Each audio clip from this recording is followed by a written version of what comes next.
శ్రీమహాగణాధిపతే నమః. శ్రీ గురుభ్యో నమః. శ్రీ పరాభవనామ సంవత్సరం తులారాశి ఫలితాలు. చిత్తా నక్షత్రం 3-4 పాదాలు, స్వాతి నక్షత్రం 1-2-3-4 పాదాలు, విశాఖ నక్షత్రం 1-2-3 పాదాలు తులారాశిలోకి వస్తాయి.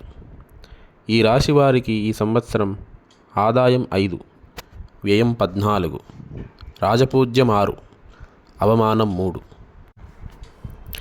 ఈ రాశి వారికి ఈ సంవత్సరం భాగ్యం దశమం లాభంలో గురుగ్రహ సంచారం, పంచమం చతుర్థంలో రాహుగ్రహ సంచారం, షష్టమంలో శనైశ్చరుడి సంచారం, లాభం దశమంలో కేతుగ్రహ సంచారం గలదు. ఈ రాశివారు దుర్గాహోమం జరిపించడం మంచిది. ఈ రాశివారు గత కొన్ని సంవత్సరాలతో పోల్చుకుంటే ఈ సంవత్సరం ప్రయోజనాలను దక్కించుకుంటారు. ఈ సంవత్సరం ఉద్యోగస్తులకు అన్ని విధాలా శుభప్రదం. ప్రభుత్వ ఉద్యోగులకు అనుకూలత, రాజకీయ నాయకులకు మహోన్నత కాలంగా ఉంటుంది. ప్రజలలో మంచి ఆదరణ, పేరు ప్రఖ్యాతులు పొందగలరు. వ్యాపారస్తులకు లాభదాయకంగా ఉంటుంది. ఆశించిన మేర లాభాలు, నూతన వ్యాపార ప్రారంభాలు చేస్తారు. విద్యార్థులకు గురుబలం చేత జ్ఞాపకశక్తి బాగుంటుంది. నూతన పరిశోధనల వల్ల గుర్తింపు పొందుతారు. అనేక రకాలుగా కృషి అధ్యయనం చేసి కొత్త విషయాలను కనిపెడతారు. ఆరోగ్యంపై శ్రద్ధ చూపుతారు. నిర్ధారించుకున్న లక్ష్యాలను సాధిస్తారు.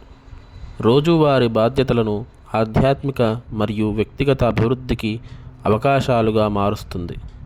వృత్తి విషయంలో మంచి అవకాశాలు, విదేశాల నుండి అధిక ధన లాభాలు, రుణాలు చెల్లింపుకు అనుకూలమైన సమయము. కూరగాయల వ్యాపారస్తులకు అధిక లాభాలు వస్తాయి. నిర్మాణ రంగం వారు వృత్తిపరంగా సమస్యలను అధిగమిస్తారు. ఆశించిన ఫలితములు కలుగును. మే, జూన్, జూలై నెలలలో ప్రయాణాలను తగ్గించుకోవాలి. శాంతము వహించాలి. డిసెంబర్ నెలాఖరు నాటికి వృత్తి వ్యాపారంలో మార్పులు కలగవచ్చు.